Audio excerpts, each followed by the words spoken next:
এই আচারটা অনেক লোভনীয় হয় যদি আপনি এইভাবে বানান।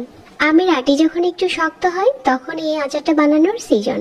আজকের এই আচারটা বানানোর জন্য 1 কেজি কাঁচা আম নিয়ে একটা আমকে 8 টুকরো করে কেটে নিয়েছি।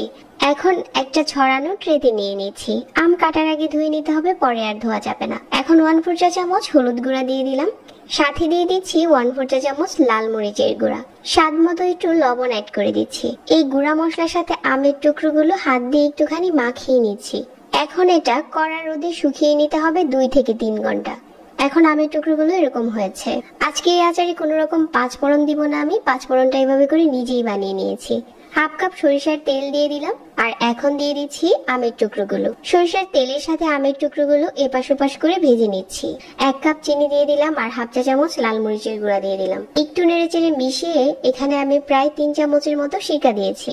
আচারে যে মশলাটা গুঁড়ো করেছিলাম এখান থেকে দিয়ে দিলাম 1 টেবিল চামচ। এই মশলাটা গুঁড়ো করে রেখে দিলে আপনারা যে কোনো আচারে দিতে পারবেন। একটু নেড়েচেড়ে মিশিয়ে নিচ্ছি, আর মাঝারি আঁচে জাল করতে থাকছি। এখন চুলা থেকে নামানোর আগে স্বাদ মতো রেগুলার লবণ আর বিট লবণ দিয়ে দিচ্ছি।